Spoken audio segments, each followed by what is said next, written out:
दुर्गा माँ के प्यारे भक्तों, आज हम 8वें दिन माँ दुर्गा के 8वें स्वरूप महागौरी की उपासना करेंगे। श्वेत वृषेशम आरूढ़ा श्वेतंबर धरा शुचिः महागौरी शुभम दद्यान महादेव प्रमोददा। श्री दुर्गा जी के 8वें स्वरूप का नाम महागौरी है। दुर्गा पूजा के 8वें दिन महागौरी की उपासना का विधान है। इनकी शक्ति अमोघ और सद्य फलदायिनी है। इनकी उपासना से साधक के सभी कलुष धुल जाते हैं। 13वां अध्याय, राजा सुरथ और वैश्य को देवी का वरदान।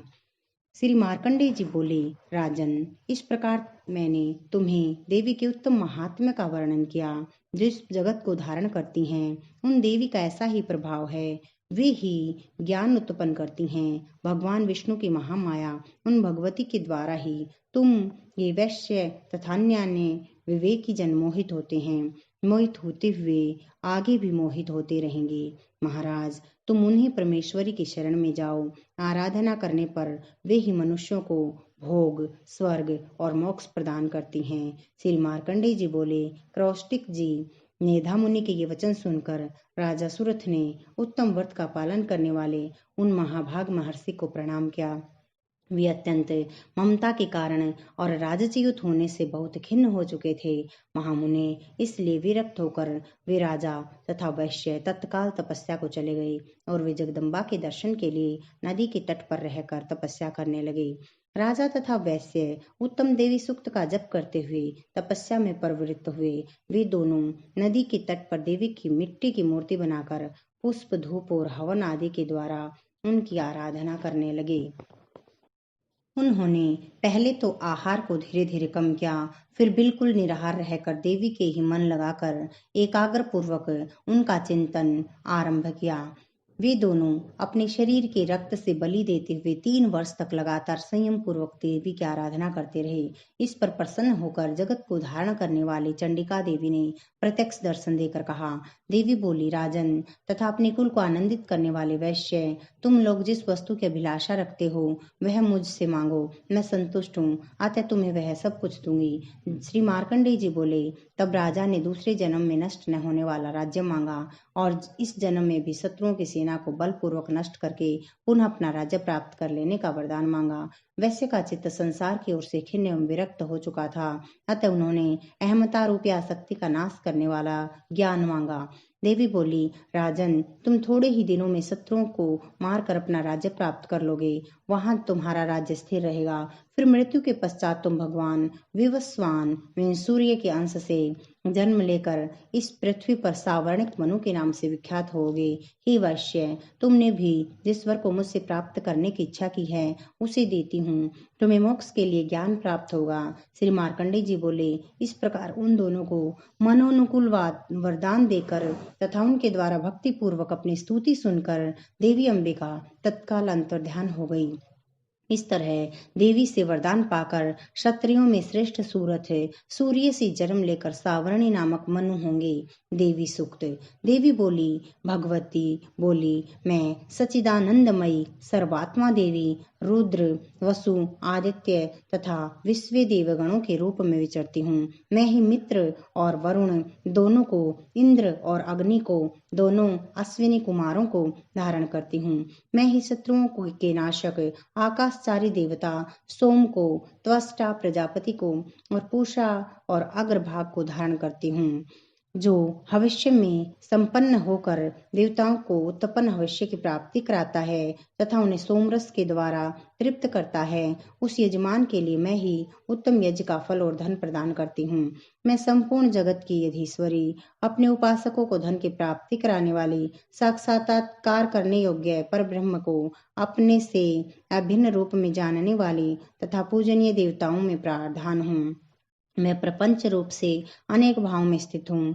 संपूर्ण भूतों में मेरा प्रवेश है। अनेक स्थानों में रहने वाले देवता जहाँ कहीं भी कुछ करते हैं सब कुछ मेरे लिए करते हैं। जो अन्न खाता है वह मेरी शक्ति से ही खाता है, क्योंकि मैं ही भोगता सकती हूँ। इसी प्रकार जो देखता है, जो सांस लेता है, जो कही हुई बात सुनता है, वह मेरी ही सहायता से उक्त सब कर्म करने में समर्थ होता है। जो मुझे इस रूप में नहीं जानते वे न जानने के कारण ही दीन दशा को प्राप्त हो जाते हैं। हे बहुश्रुत, मैं तुम्हें श्रद्धा से प्राप्त होने वाले ब्रह्म तत्व का उपदेश करती हूँ। सुनो, मैं स्वयं ही देवताओं और मनुष्यों द्वारा सेवित इस दुर्लभ तत्व का वर्णन करती हूँ। मैं जिस जिस मनुष्य की रक्षा करती हूँ उसको सबकी अपेक्षा अधिक शक्तिशाली बना देती हूँ। उसी को सृष्टिकर्ता ब्रह्मा प्रोक्त ज्ञान संपन्न ऋषि उत्तम मेधा शक्ति से युक्त बनाती हूँ। मैं ही ब्रह्मद्वेषी हिंसक असुरों का वध करने के लिए रुद्र के धनुष को चढ़ाती हूँ। मैं ही शरणागत जनों की रक्षा करने के लिए शत्रुओं से युद्ध करती हूँ तथा अंतर्यामी रूप से पृथ्वी और आकाश में व्याप्त रहती हूँ। मैं ही इस जगत के पिता रूप आकाश को सर्वाधिष्ठान स्वरूप परमात्मा के ऊपर उत्पन्न करती हूँ। समुद्र में तथा जल में मेरे कारण की स्थिति है, अतएव मैं समस्त भुवन में व्याप्त रहती हूँ तथा उस स्वर्ग लोक का भी अपने शरीर से स्पर्श करती हूँ। मैं कारण रूप से जब समस्त विश्व की रचना आरंभ करती हूँ तब दूसरों की प्रेरणा के बिना स्वयं ही वायु की भांति चलती हूँ। स्वेच्छा से ही कर्म में प्रवृत्त होती हूँ। मैं पृथ्वी और आकाश दोनों से परे हूँ। अपनी महिमा से ही मैं ऐसी हुई हूँ। अपराध क्षमापन स्तोत्र।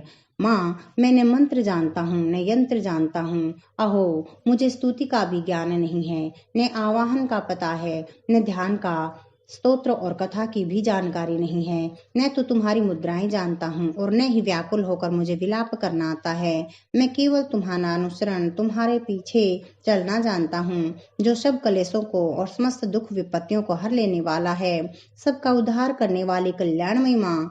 मैं तुम्हारी पूजा की विधि नहीं जानता। मेरे पास धन का भी अभाव है। मैं स्वभाव से भी आलसी हूँ और मुझसे पूजा का यथाविधि संपादन भी नहीं हो सकता। इन सब कारणों से तुम्हारे चरणों की सेवा में जो त्रुटि रह गई उसे क्षमा करना, क्योंकि कुपुत्र का होना संभव है किंतु माता कभी कुमाता नहीं होती। हे माँ, इस पृथ्वी पर तुम्हारे सीधे साधे पुत्र बहुत होंगे किंतु उन सब में मैं ही तुम्हारा अत्यंत चपल बालक हूँ। मेरे जैसा चंचल कोई विरला ही होगा। हे शिवे, मेरा जो यह त्याग हुआ है यह तुम्हारे लिए कदापि उचित नहीं है, क्योंकि संसार में कुपुत्र का होना संभव है किंतु माता कुमाता नहीं होती। हे जगदम्बे, हे माँ, मैंने तुम्हारे चरणों की सेवा कभी नहीं की। हे देवी, तुम्हें अधिक धन भी अर्पित नहीं किया, तथापि मुझ जैसे अधम पर जो तुम अपार स्नेह करती हो, इसका कारण यही है कि संसार में कुपुत्र पैदा हो सकता है परंतु माता कुमाता नहीं होती। गणेश जी को जन्म देने वाली माँ पार्वती, मुझे नाना प्रकार की सेवाओं में व्यस्त रहना पड़ता है, इसलिए मैं इतनी अवस्था बीत जाने पर भी देवताओं को छोड़ दिया है। अब उनकी सेवा तथा पूजन मुझसे नहीं हो पाता, अतएव उनसे कुछ भी सहायता मिलने की आशा नहीं है। इस समय यदि तुम्हारी कृपा नहीं होगी तो मैं अवलंब रहित होकर किसकी शरण में जाऊंगा।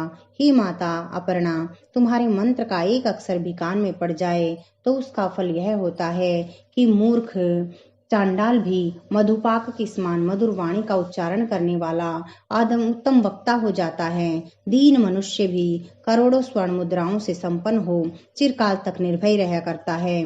जब मंत्र के एक अक्षर के श्रवण का ऐसा फल है तो लोग विधि पूर्वक जप करने में लगे रहते हैं। उनके जप से प्राप्त होने वाला उत्तम फल कैसा होगा इसको कौन मनुष्य जान सकता है।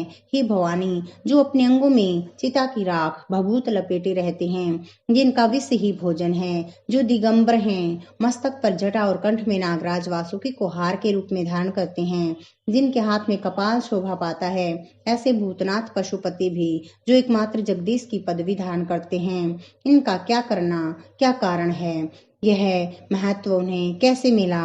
यह केवल तुम्हारे पाणी ग्रहण की परिपाटी का फल है। तुम्हारे साथ विवाह होने से ही उनका महत्व बढ़ गया है। मुख पर चंद्रमा की शोभा धारण करने वाली माँ, मुझे मोक्ष की इच्छा नहीं है, संसार की वैभव की भी अभिलाषा नहीं है, न विज्ञान की अपेक्षा है न सुख की आकांक्षा।